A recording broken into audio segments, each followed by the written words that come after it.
Hello. I've heard that you've been to the Congo, and I have a few questions for you. So my first question is, how were the photos taken of the children? So, to give you a little bit of an introduction, Lara, I went to Congo many times over the last few years, and I go to a place called Goma, which is a city in the east of Congo. And there's an orphanage there that I visit quite regularly, run by a woman called Mama Jane. And she's a big character, really full of love and life. And as I say, I always like going and visit there. It's like visiting family, really. Um, and every time I go, I always try and meet some of the orphans and hear some of their stories, and then take photographs of them to try and document their life. Ah, cool. Um, so my one of the questions is, how does the community work there? So, this part of Congo in Goma, unfortunately, for many, many years, has had a lot of war and a lot of civil problems. So, unfortunately, there are many children whose parents have been killed in the war. And because there aren't many institutions like governments that work very well, you end up with orphanages like this one run by Mama Jane, which really is supported by the community. So, local people donate when they can, maybe local churches, and they try and make a sort of safe place. But unfortunately, because it's very unstable there and there's a lot of other problems, and also because of everything happening in the world at the moment with COVID, people maybe have got less money that they can send. It means they're not getting enough money to support the orphanage. So when I went there to visit this time, as I said, there's a couple of hundred children there, and they're down now only getting maybe one meal a day, and that's like a bowl of porridge and just some basic soup. So unfortunately, they're starting to get malnourished and not eating well, and also the schools are shut because of COVID. So they really have nothing to do every day. They just sort of sit around and are really going hungry every single day. Oh, um, another one of my questions. So, what do they do for fun? What do the children do for fun? Well, I mean, they're kind of like any kids. They love just making the best out of everything they can do. Like they like playing football, but unfortunately their footballs were all broken. But we managed to buy them some new ones. Um, they love kind of just using everything that's around them because they don't have many facilities. So they they do a lot of, like, there was this big pile of mud, and they love running up it and then doing like a somersault over the top and landing on the other side, which was a little bit worrying watching.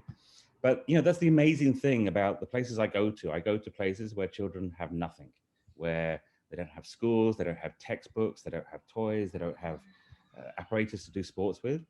But kids always find a way to make the most of life. And as you know, through things like dancing, dance is great because you don't need really any equipment. I mean, it's great if you've got all the facilities, but you could do that in a field with nothing. And so things like dancing, acrobatics, all those kind of things. And in fact, definitely one of the things I always saw kids doing was things like trying to do headstands and stuff like that, because these are things that you can do with nothing around. So the kids are amazing. And also the thing I really love about the place is you see all the children helping each other out. So some of the kids that are 12, 13 years old are walking around holding hands with the 7-year-old kids, helping feed them. It's really like a community because there's only a few adults that volunteer there. And so really it's the children helping each other out. So the older kids like you would be helping the younger ones, and then the younger ones maybe holding the babies.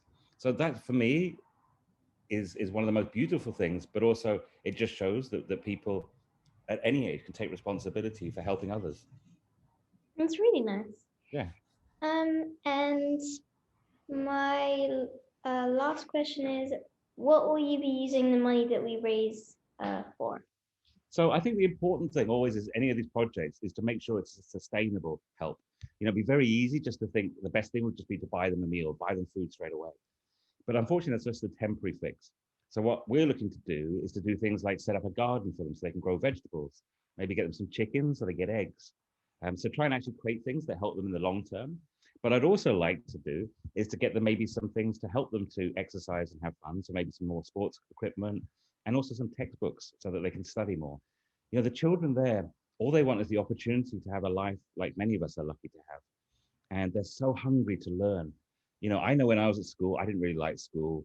I was always trying to get out of going to school. But when you see people who don't have the opportunity to have a school, you really kind of feel privileged and realize that you know, you just got to support them to have an education that all of us take for granted. But I have a question for you.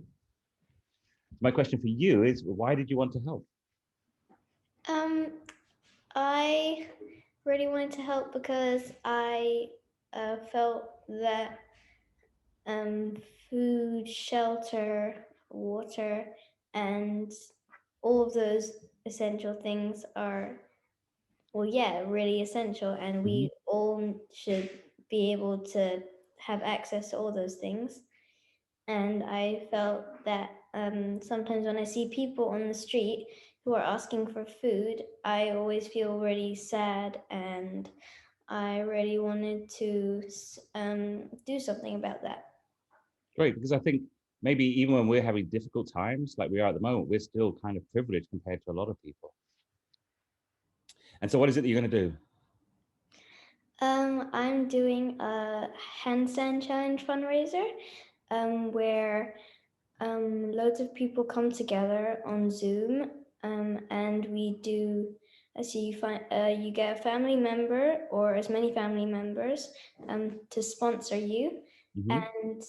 and you you find a wall in your house, and then you do handstands against them, and every 10 seconds that you hold a handstand, your family members will donate 10 pence. And we've also made like a page where people can donate. Fantastic. And this is tomorrow on Sunday, the 28th, right? Yeah, and we're doing that for the whole of April every Sunday. Every Sunday. Fantastic. And anybody can join in. Yeah. Great. I think it's such a lovely thing because, as I say, for me, one of the great things about supporting other people is everybody just being able to help each other. And it's such a lovely way to be able to both highlight the stories, but also make a real impact to these children's lives. So thank you. Yeah. Find it very important. Yeah. And we'll make sure we get lots of updates as well from the orphanage.